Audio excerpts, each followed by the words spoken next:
बिस्मिल्लाहिर्रहमानिर्रहीम। आज का हमारा टॉपिक है लोअरिंग इन वेपर प्रेशर। अब लोअरिंग इन वेपर प्रेशर जो है वो क्या होता है ये मैं आपको क्लियर कर दूं। मैंने लास्ट टाइम आपको बताया था कि जब हम solute non volatile non electrolyte solvent के अंदर डालते हैं तो सॉल्वेंट का वेपर प्रेशर कम हो जाता है। ये जो सॉल्वेंट का वेपर प्रेशर में कमी है, this is called lowering in vapour pressure. This is called lowering in vapour pressure. अब यहाँ पर हम इस बात को ऐसे डिफाइन करते हैं कि when we put a solute into the solvent then evaporating capability of the solvent molecule is decreased. कि सॉल्वेंट मॉलिक्यूल की जो इवेपोरेटिंग कैपेबिलिटी है वो कम हो जाती है due to the adherence of the solute particles on the solvent molecules. Let's suppose these are the solvent molecules, these are the solute particles, and these solute particles are adhered on the solvent molecules. इनकी समझ लें कि ये जो solute particles हैं वो solvent के molecule के साथ आकर फोर्सेस ऑफ इंटरेक्शन कायम करते हैं और रिजल्टेंटली जो है वो सॉल्वेंट मालिक्यूल का बाहर निकलना, वेपर की फेज़ में आना, वेपर्स की फॉर्मेशन करना जो है उसको हम डिक्रीज़ कर देते हैं।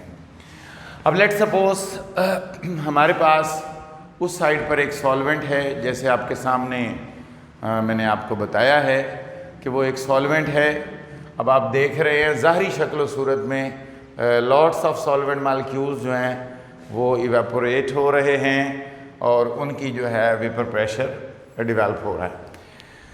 अब ऊपर से इस बर्तन को बंद किया हुआ है, तो जब हमने सॉल्यूट मिक्स किया, उसके अंदर डिज़ोल्व किया, तो देखें सॉल्वेंट मालिक्यूल जो हैं उनके बाहर निकलने की जो एबिलिटी है वो कम हो गई है और सॉल्वेंट के मालिक्यूल के बाहर निकलने की जो एबिलिटी कम होना है, इसका मतलब ये है कि वेपर प्रेशर कम हो गया और वेपर प्रेशर के कम होने को लोअरिंग इन वेपर प्रेशर कहते हैं, लोअरिंग ऑफ वेपर प्रेशर कहते हैं कि वेपर प्रेशर में कमी हो गई है। अब इस बात को हम डिटेल से एक्सप्लेन करते हैं। मैंने यहां पर लिखा है सॉल्वेंट मालिक्यूल ब्लू कलर में जाहिर किए हैं, ये सारे सॉल्वेंट मालिक्यूल हैं, और जो ब्लैक कलर में जाहिर किए हैं वो सल्यूट मालिक्यूल हैं और सल्यूट मालिक्यूल उनके साथ एडहियर हुए हैं और एडहियरेंस की वजह से जो है सॉल्वेंट का वेपर प्रेशर जो है वो कम हो गया है। अब हम इस बात को फर्दर डिटेल से देखते हैं। हम कहते हैं कि जनाबे वाली इसका जो रिलेशनशिप है वो राउल्ट्स लॉ के मुताबिक दिया गया है, delta P over P not is equal to x2। ये आपने राउल्ट्स लॉ में पढ़ा था। ये डेल्टा पी क्या है? Lowering in vapour pressure. P not क्या है? Vapour pressure of pure solvent, pure solvent. और जब हम डेल्टा P को P नॉट पर डिवाइड करते हैं तो ये रेशियो बन जाती है डेल्टा P ओवर P नॉट। तो चेंज या decrease in vapour pressure with respect to original pressure, original vapour pressure, original vapour pressure के हिसाब से जो कमी है, this is called relative lowering in vapour pressure. तो ये relative lowering in vapour pressure कहलाती है। अब this is equal to the mole fraction of solute. x2 क्या है? Mole fraction of solute. यहां हम ये बात कर रहे हैं कि आपको पता है since solution is dilute, solution is dilute. सबसे पहले आपको मैं यहां पर बता दूं x2 जो है वो बराबर होगा N2 divided by N1 plus N2। x2 क्या है? मैंने बताया है कि ये मोल फ्रैक्शन ऑफ सल्यूट है। मोल फ्रैक्शन ऑफ सल्यूट क्या होती है? आपको पता है number of mole of solute ऊपर लेंगे और टोटल मोल पर डिवाइड कर देंगे। Number of moles of salute ऊपर लेंगे और टोटल मोल्स पर डिवाइड कर देंगे। अब number of moles of salute ऊपर हैं, टोटल मोल नीचे हैं, इस पर डिवाइड कर दिया तो ये बन गई मोल फ्रैक्शन ऑफ सल्यूट। अब ये मोल फ्रैक्शन ऑफ सल्यूट जो बन चुकी है ये वाली, ये टोटल मोल्स हैं और ये mole number of moles of solute है, तो टोटल ये मोल फ्रैक्शन बन गई है सल्यूट की। हमने यहां बताया कि सॉल्यूशन डाइल्यूट है। अगर सॉल्यूशन डाइल्यूट है तो इसका मतलब N2 इन डिनोमिनेटर जो है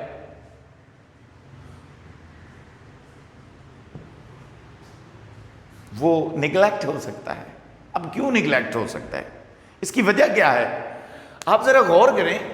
देखें, अगर आप ये बात करो कि जो बटे के नीचे वैल्यू है, जाहिर बात है अगर सॉल्यूशन डाइल्यूट है तो उसके अंदर सॉल्यूट के मोल्स बहुत कम हैं, वेरी वेरी स्मॉल मोल्स हैं सॉल्यूट के। अगर वेरी वेरी स्मॉल मोल है सॉल्यूट के तो बटे के नीचे इसकी कोई वैल्यू नहीं होगी। तो यूं समझ लें कि N2 जो है अप्रोक्सीमेटली इक्वल टू 0 है, उसकी कोई वैल्यू नहीं है, हम उसको इग्नोर कर देते हैं, अप्रोक्सीमेटली इग्नोर कर देते हैं। और फाइनली हमारे पास क्या बचता है, हमारे पास बचता है x2 बराबर है N2 डिवाइडेड बाई N1। अब N2 क्या है, मोल्स ऑफ सॉल्यूट, और N1 क्या है, मोल्स ऑफ सॉल्वेंट। अब इसको कैसे डिस्कस करना है, x2 बराबर है N2 की जगह क्या करो, N2 W2 ओवर M2। ये क्या होता है, गिवन वेट, मतलब या mass in grams over molecular mass, ये मोल हो गए। W2 mass in gram, M2 molar mass in gram बटा molar mass, these are called moles.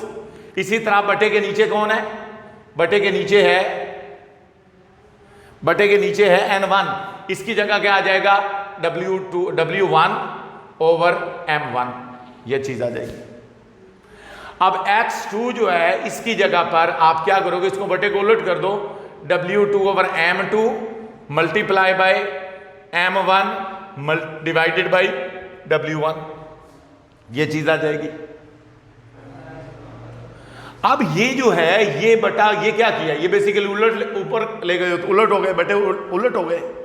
अब जब बटे उलट हो गए तो यानी कि पूरी केस रिवर्स हो गया, उलट हो गया एक दूसरे के। अब आपने क्या करना है, आपने बेटा ये करना है कि इस x2 की ये वाली जो वैल्यू है पूरी की पूरी, ये जाकर इसमें पुट कर देनी है। इसको आप इक्वेशन नंबर 1 क्या लें, इसमें जाकर आपने पुट कर देनी है इस जगह पर। तो इसका मतलब डेल्टा P बराबर है P not relative in lowering vapour pressure is equal to W2 over M2 multiply by M1 over W1। This is the final relation of lowering of vapour pressure, this is the final relation of lowering on vapour pressure. तो finally हम ये बात decide कर चुके हैं कि जब हम सॉल्यूट को सॉल्वेंट में डालते हैं, सॉल्यूट नॉन वोलेटाइल होना चाहिए, नॉन इलेक्ट्रोलाइट होना चाहिए, तो फिर evaporating capability of solvent molecules is decreased. This decreasing capacity, this decreasing capability of the solvent molecules due to the addition of solute particles is called lowering in vapor pressure. This decreasing capacity, this decreasing capability of the solvent molecules is decreased. This is called lowering of vapor pressure. तो this is all about the today's lecture. Thank you very much. आज के लिए इतना ही काफ़ी है। Next इंशाल्लाह हम जो है एलिवेशन ऑफ बॉइलिंग पॉइंट का टॉपिक जो है वो डिस्कस करेंगे। हमारा चैनल जो है सब्सक्राइब कीजिए। अगर किसी स्टूडेंट को कोई प्रॉब्लम हो तो कमेंट कीजिए। Thank you very much. अल्लाह हाफिज़।